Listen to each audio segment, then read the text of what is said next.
Hi friends, ಎಲ್ಲರೂ ನಮಸ್ಕಾರ. Ambika D fashion ಚಾನಲ್ಗೆ ನಿಮಗೆಲ್ಲರಿಗೂ ಸ್ವಾಗತ. ಈ ವಿಡಿಯೋದಾಗ ನಾನು ಮೊನ್ನೆ ಥ್ರೆಡ್ ಪೈಪಿಂಗ್ ಮಾಡೋದು ಟಿಪ್ಸ್ ಆ್ಯಂಡ್ ಟ್ರಿಕ್ಸನ್ನು ತೋರಿಸಿದ್ದೆ. ನಾನು ಅಂದರೆ ಇಲ್ಲಿ ಈ ಪೋರ್ಷನ್ ಒಳಗೆ ತಂತಿ ಹಾಕಿ ನಾವು ಸ್ಟಿಚ್ ಮಾಡಿದೆ ಅಂದ್ರೆ ಥ್ರೆಡ್ ಪೈಪಿಂಗು ಎಲ್ಲೂ ಲೂಸ್ ಬರೋಂಗಿಲ್ಲ ಅಂಥೇಳಿ. ಬೇಕಿದ್ರೆ ಆ ವಿಡಿಯೋ ನೀವು ಚೆಕ್ ಮಾಡಿ ನೋಡಿರಿ ಒಂದ್ಸತಿ, ತುಂಬ ಯೂಸ್ಫುಲ್ ಐತಿ. ಈ ರೀತಿ ಇಲ್ಲಿ ನಾವು ತಂತಿ ಹಾಕಿ ನಾವು ಏನು ಥ್ರೆಡ್ ಪೈಪಿಂಗ್ ಮಾಡ್ತೀವಲ್ಲ, ತುಂಬ ಫಿಟ್ಟಿಂಗಾಗಿ ನೀಟಾಗಿ ಬರ್ತದೆ ಫ್ರೆಂಡ್ಸ್. ಅದು ಇವು ಇದರಲ್ಲಿ ಎರಡು ಥ್ರೆಡ್ ಬರ್ತಾವೆ. ಇದು ನೋಡ್ರಿ ಒಂದು ಸ್ವಲ್ಪ ದಪ್ಪ ಐತಿ, ಆಮೇಲೆ ಇದು ನೋಡ್ರಿ ಎಷ್ಟು ತಿನ್ನಾಗೈತಿ. ಇದು ಸಣ್ಣದದ, ಇದೊಂದು ಸ್ವಲ್ಪ ದಪ್ಪ ಸೈಜ್ ಅದ. ನಾನು ಜಾಸ್ತಿ ಯೂಸ್ ಮಾಡೋದು ಇದೇನೋ ಯೂಸ್ ಮಾಡಲ್ಲ ಫ್ರೆಂಡ್ಸ್. ನಾನು ಯಾವಾಗ ಒಂದು ಕಾಂಟ್ರಾಸ್ಟ್ ಬ್ಲೌಸ್ ದಪ್ಪ ಪೈಪಿಂಗ್ ಕೇಳಿರ್ತಾರಲ್ಲ, ಆವಾಗ ನಾವು ಇದು ಯೂಸ್ ಮಾಡಿದ್ರೆ ನಡೀತದೆ. ಆಲ್ಮೋಸ್ಟ್ ಎಲ್ಲರೂ ಸಣ್ಣದಾಗಿನೇ ಪೈಪಿಂಗ್ ಕೇಳಿರ್ತಾರೆ. ನಾನು ಈ ಪೈಪಿಂಗ್ ದಾರಾನ ಯೂಸ್ ಮಾಡ್ತೀನಿ. ಈ ಸದ್ದ ಇದನ್ನ ಹೆಂಗೆ ಮಾಡೋದಂತೇಳಿ ನೋಡೋಣ ಬರ್ರಿ. ಹೋದ ವಿಡಿಯೋದಾಗ ನಾನು ಟಿಪ್ಸ್ ಆ್ಯಂಡ್ ಟ್ರಿಕ್ಸ್ ಏನದ ಪೈಪಿಂಗದ್ದು, ಅದರೊಳಗೆ ಬರೀ ನಾನು ಇಲ್ಲಿ ತಂತಿ ಹಾಕಿ ಹೆಂಗೆ ಅಡ್ಜಸ್ಟ್ಮೆಂಟ್ ಮಾಡ್ಕೊಳ್ಳೋದು ಅನ್ನೋದನ್ನು ತೋರಿಸಿದ್ದೆ. ಈ ವಿಡಿಯೋದಾಗ ಒಂದು ಬ್ಲೌಸಿನ ಕೊರಳಿಗೆ ಪರ್ಫೆಕ್ಟಾಗಿ ಫಿಟ್ಟಿಂಗಾಗಿ ಥ್ರೆಡ್ ಪೈಪಿಂಗನ್ನು ಹೆಂಗೆ ಮಾಡೋದಂತೇಳಿ ತೋರಿಸ್ಕೊಡಾಕತ್ತೀನಿ. ಬರ್ರಿ ಫ್ರೆಂಡ್ಸ್. ಅದಕ್ಕೂ ಮುಂಚೆ ಯಾರೆಲ್ಲ ನಮ್ಮ ಚಾನಲ್ನ ಸಬ್ಸ್ಕ್ರೈಬ್ ಮಾಡ್ಕೊಳ್ಳೋದು ನೋಡಾತ್ತೀರಿ, ದಯವಿಟ್ಟು ಸಬ್ಸ್ಕ್ರೈಬ್ ಮಾಡ್ಕೊಂಡು ನೋಡಿರಿ. ವಿಡಿಯೋ ಇಷ್ಟ ಆದ್ರೆ ಲೈಕ್, ಶೇರ್, ಕಮೆಂಟ್ ಮಾಡೋದನ್ನು ಮರಿಬೇಡ್ರಿ. ಆದಷ್ಟು ಹೆಚ್ಚೆಚ್ಚಿನ ಜನರಿಗೆ ವಿಡಿಯೋವನ್ನು ಶೇರ್ ಮಾಡಿದ್ರೆ ಅವ್ರಿಗೂ ಅನುಕೂಲ ಆಗುತ್ತಾ ಫ್ರೆಂಡ್ಸ್. ಓಕೆ, ಈಗ ನಾನು ಫಸ್ಟಿಗೆ ಒಂದು ಸ್ವಲ್ಪ ಬಟ್ಟೆನ ಈ ರೀತಿ ಕ್ರಾಸಾಗಿ ಕಟ್ ಮಾಡ್ಕೋಬೇಕು. ಇದು ನೋಡ್ರಿ, ಈ ರೀತಿ ಕಾರ್ನರ್ ಏನು ಬಂದಿರ್ತದಲ್ಲ, ಕ್ರಾಸಾಗಿ ಕಟ್ ಮಾಡ್ಕೋಬೇಕು. ಬಟ್ಟೆ ಅಗಲ ಎಷ್ಟು ಇರಬೇಕಂದ್ರೆ 1.2 ಅಥವಾ 1.5 ಇಂಚ ಇದ್ರೆ ಸಾಕು.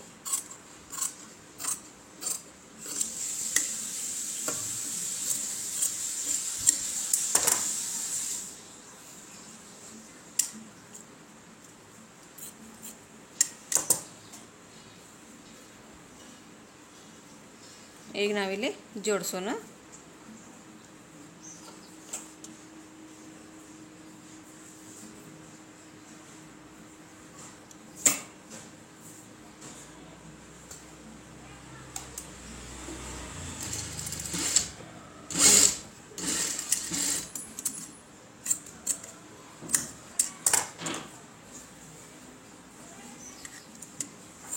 ಈಗ ಇಲ್ಲಿ ಲೆವೆಲ್ ಆಗಿ ಮಾಡಿಕೊಂಡು ನೋಡ್ರಿ, ಈ ಥ್ರೆಡ್ ಏನದಲ್ಲ ಈ ರೀತಿ ಫಸ್ಟಿಗೆ ಒಂದು ಸ್ವಲ್ಪ ಇಟ್ಟು ಒಂದಿಷ್ಟು ಫೋಲ್ಡ್ ಮಾಡ್ಕೊಳ್ಳೋಣ.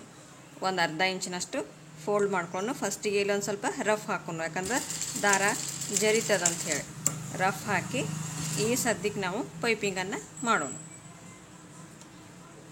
ನೋಡ್ರಿ, ಈ ರೀತಿ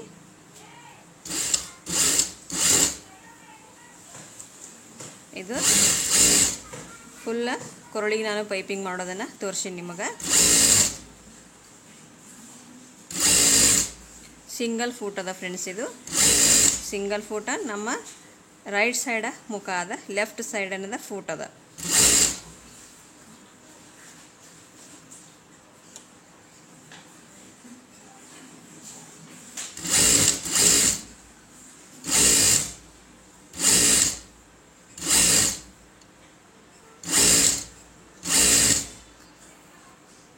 ಈ ರೀತಿ ನೀವು ಪೈಪಿಂಗ್ ಮಾಡಿ ಹೇಳ್ರಿ ಫ್ರೆಂಡ್ಸ್ ನನಗೆ ಹೆಂಗೆ ಬಂದದಂತ ಹೇಳಿ.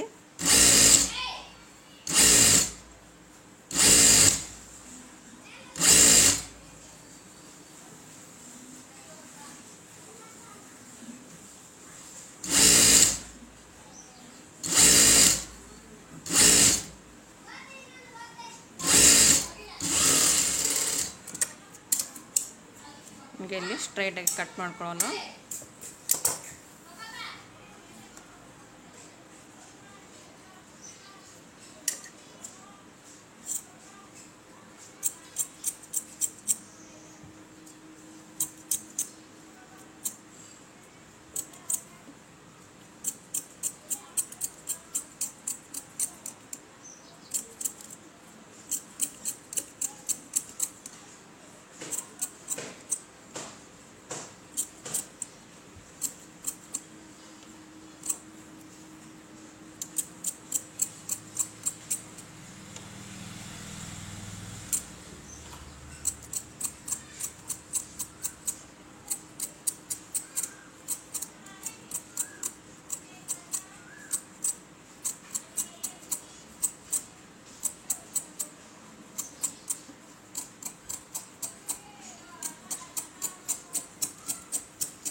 ಸಣ್ಣದಾಗಿ ಪೈಪಿಂಗ್ ಬಂದದ. ಇದನ್ನು ಹೆಂಗೆ ನಾವು ಅಟ್ಯಾಚ್ ಮಾಡೋದನ್ನ ತೋರಿಸ್ತೀನಿ ಬರ್ರಿ ಫ್ರೆಂಡ್ಸ್. ಈಗ ನೋಡಿರಿ, ಆಲ್ರೆಡಿ ನಾನು ಬ್ಲೌಸನ್ನು ಅರ್ಧ ಸ್ಟಿಚ್ ಮಾಡಿದ್ದೀನಿ. ಎಲ್ಲಿ ತನಕ ಅಂದ್ರೆ ಹಿಂಭಾಗ ಮುಂಭಾಗ ಎಲ್ಲ ರೆಡಿ ಮಾಡಿಕೊಂಡು ಶೋಲ್ಡ್ರನ್ನು ಜಾಯಿಂಟ್ ಮಾಡಿದ್ದೀನಿ. ಈಗ ನಾನು ಫುಲ್ ಥ್ರೆಡ್ ಪೈಪಿಂಗ್ ಮಾಡೋದು ಹೆಂಗೆ ಅಂತೇಳಿ ತೋರಿಸ್ಕೊಡ್ತೀನಿ ನಿಮ್ಗೆ. ಈಗ ಫಸ್ಟಿಗೆ ನಾವು ಈ ಪಾರ್ಟ್ ಏನಂದ್ರೆ ನಾವು ಪೈಪಿಂಗ್ ಮಾಡಿರ್ತೀವಲ್ಲ, ಇದನ್ನು ಸೀದಾ ಈ ಕಡೆ ಉಲ್ಟಾ, ಇದು ಉಲ್ಟಾ, ಈ ಕಡೆ ಮೇಲ್ಗಡೆ ಸೀದಾ, ಈ ಕಡೆ ಅರ್ಧ ಇಂಚ್ ಬಿಟ್ಟು ನೋಡಿ ಈ ಥರ ಒಂದು 1/4 ಇಂಚಿಗಷ್ಟೇ, ಈ ಬಟ್ಟೆಯಿಂದ 1/4 ಇಂಚಿಗಷ್ಟೇ ಸ್ಟಿಚ್ ಮಾಡ್ಕೋಬೇಕು ಫಸ್ಟಿಗೆ. ನೋಡ್ರಿ ಇಲ್ಲಿ ಒಳಗಡೆ 1/4 ಇಂಚ್ ಅಷ್ಟೇ ಬಟ್ಟೆ ಬರಬೇಕು.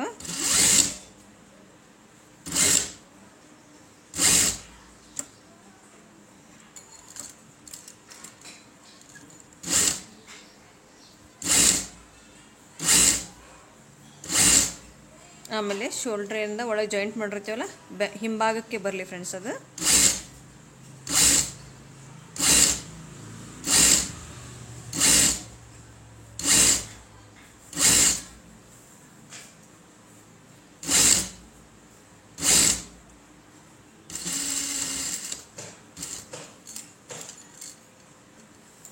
ಈಗ ಇಲ್ಲಿಂದ ಕರ್ವ್ ತಗೊಳ್ಳೋಣ.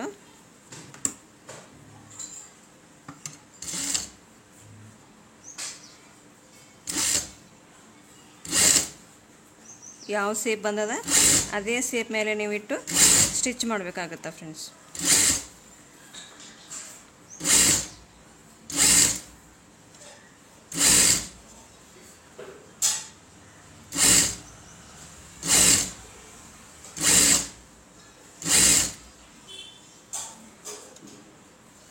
ನೋಡಿ ಈ ರೀತಿ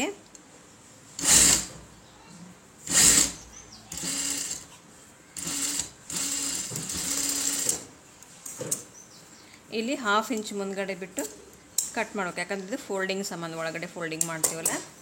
ಈಗೇನದ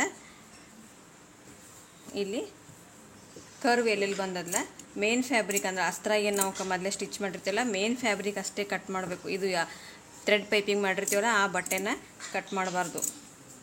ಇಲ್ಲಿ ಎಲ್ಲಿ ಕರ್ವ್ ಬಂದೈತಲ್ಲ ಎಲ್ಲನೂ ನಾವು ಕಟ್ ಮಾಡ್ಕೋಬೇಕು. ಈಗ ನೋಡ್ರಿ ಇಲ್ಲಿ ಇದು ಸೇಪ್ ಮೇಲೆ ಬಂದದ ನೋಡ್ರಿ, ಕರೆಕ್ಟಾಗಿ ಎಲ್ಲಿ ಸೇಪ್ ಅದಲ್ಲ ಅಲ್ಲಿಗೆ ನಾವು ಕಟ್ ಮಾಡ್ಕೋಬೇಕು.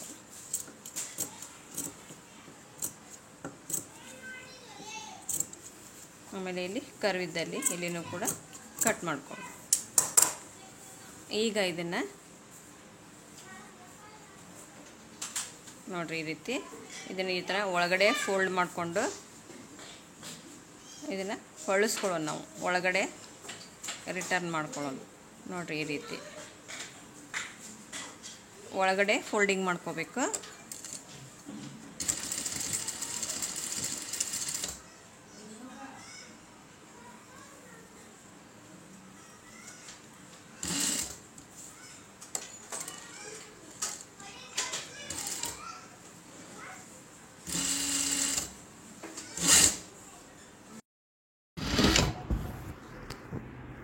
ಈಗ ಇದೇನು ಥ್ರೆಡ್ ಪೈಪಿಂಗ್ ಅಲ್ಲ, ಇದ್ರ ಬಾಜುನೇ ಹೊಲಿಗೆ ಬೀಳಬೇಕು ಫ್ರೆಂಡ್ಸ್. ಆ ಕಡೆ ಈ ಕಡೆ ಆಗಬಾರ್ದು, ಬಟ್ಟೆ ಮೇಲೆ ಪೈಪಿಂಗ್ ಮೇಲೆ ಅದು ಹೊಲಿಗೆ ಬೀಳಬಾರ್ದು. ಕರೆಕ್ಟ್ ಪೈಪಿಂಗ್ ಬಾಜುನೇ ಏನು ಥ್ರೆಡ್ ಪೈಪಿಂಗ್ ಅಲ್ಲ ಅದ್ರ ಬಾಜುನೇ ಹೊಲಿಗೆ ಬೀಳಬೇಕು. ಅದನ್ನು ನೋಡಿಕೊಂಡು ಸ್ಟಿಚ್ ಹಾಕ್ರಿ ನೀವು.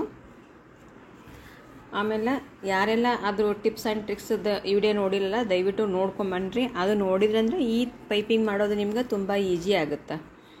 ಯಾಕಂದ್ರೆ ಅದು ಟಿಪ್ಸ್ ಹೇಳಿ ನಾನು ಯಾವ ರೀತಿ ಥ್ರೆಡ್ ಪೈಪಿಂಗಕ್ಕೆ ತಂತಿಯನ್ನು ಅಡ್ಜಸ್ಟ್ ಮಾಡಿಕೊಂಡು ನಾವು ಫೂಟಿಗೆ ಅಡ್ಜಸ್ಟ್ ಮಾಡಿ ಫೂಟಿಗೆ ತಂತಿ ಹಾಕಿದ್ದೀವಿ ಅಂತಂದ್ರೆ ಎಷ್ಟು ನೀಟಾಗಿ ಪೈಪಿಂಗ್ ಅನ್ನೋದು ಬರ್ತದೆ ಅಂತ ಹೇಳಿ ಅದರೊಳಗೆ ಟಿಪ್ಸ್ ಹೇಳಿಕೊಟ್ಟಿನಿ. ಆ ವಿಡಿಯೋ ನೋಡಿ ನೀವು ಈ ವಿಡಿಯೋ ನೋಡಿದ್ರೆ ಅಂದ್ರೆ ತುಂಬ ಚೆನ್ನಾಗಿ ಪೈಪಿಂಗ್ ಮಾಡ್ತೀರಿ. ಓಕೆ, ಥ್ರೆಡ್ ಪೈಪಿಂಗ್ ತುಂಬ ಈಸಿ ಅದ ಫ್ರೆಂಡ್ಸ್. ಕೆಲವೊಬ್ಬರು ಟಫ್ ಅದಂತ ಹೇಳಿ ಥ್ರೆಡ್ ಪೈಪಿಂಗ್ ಮಾಡೋದೇ ಇಲ್ಲ. ಯಾಕಂದ್ರೆ ನಾನು ಯೂಟ್ಯೂಬ್ ವತಿಯಿಂದ ಫೋನ್ ಮಾಡ್ತಿರ್ತಾರಲ್ಲ ಅವರಿಗೆ ಕೇಳಿ ಅಂದ್ರೆ ಅವ್ರು ಹೇಳ್ತಿರ್ತಾರೆ ಈ ತುಂಬ ಟಫ್ ಅದ ರೀ ಥ್ರೆಡ್ ಪೈಪಿಂಗ್ ಅಂತ. ತುಂಬ ಈಸಿ ಅದ, ಅದು ಟಫ್ ಇಲ್ಲ, ಅದಕ್ಕಂತ ಹೇಳ್ತಾ ಇರೋದು.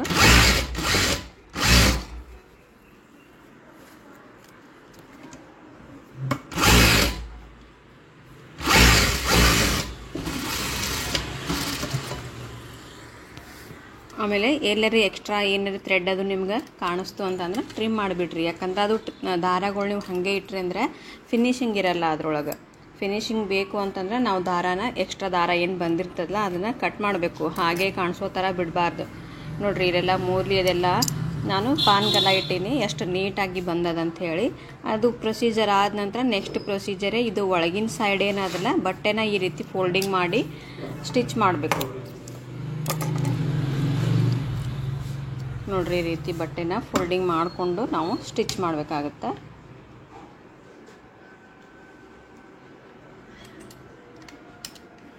ಎಷ್ಟು ನೀಟಾಗಿ ನಮ್ಗೆ ಪೈಪಿಂಗ್ ಕೊಡೋಕೆ ಸಾಧ್ಯ ಅಷ್ಟು ನೀಟಾಗಿ ನಾವು ಥ್ರೆಡ್ ಪೈಪಿಂಗನ್ನು ಮಾಡಬೇಕು. ಇದರಿಂದ ಕಸ್ಟಮರು ಜಾಸ್ತಿ ಆಗೋ ಸಾಧ್ಯತೆ ಇರ್ತದೆ ಫ್ರೆಂಡ್ಸ್. ಅವ್ರು ನೀಟಾಗಿ ಫಿನಿಶಿಂಗ್ ಆಗಿ ಹೊಲಿತಾರ ಅಂತೇಳಿ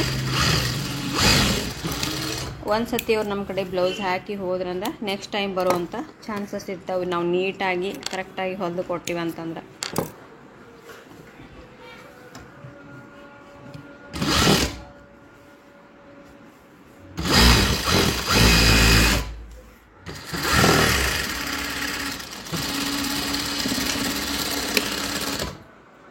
ನಿಮ್ಗೆ ಎಕ್ಸ್ಟ್ರಾ ಸ್ಟಿಚಿಂಗ್ ಸೌಂಡ ಕೇಳಿಸ್ತಿರ್ಬೋದು. ಇಲ್ಲಿ ನಾನು ಸ್ಟಿಚಿಂಗ್ ಮಾಡ್ಕೊತ ವೈಸ್ ಓವರ್ ಕೊಡಾಕತ್ತೀನಿ ಫ್ರೆಂಡ್ಸ್. ಯಾಕಂದರೆ ನನಗೆ ಸ್ಟಿಚಿಂಗ್ ಜಾಸ್ತಿ ಇರೋದ್ರಿಂದ ಈ ವಿಡಿಯೋನು ನಾನು ಅಪ್ಲೋಡ್ ಮಾಡಬೇಕು, ಹೀಗಾಗಿ ಸ್ಟಿಚಿಂಗ್ನೂ ಮಾಡಬೇಕು, ಎರಡೂ ಕೆಲಸ ಆಗ್ತಾವ ಅಂಥೇಳಿ ಸ್ಟಿಚಿಂಗ್ ಮಾಡ್ಕೊತ ವೈಸ್ ಓವರ್ ಕೊಡಾಕತ್ತೀನಿ.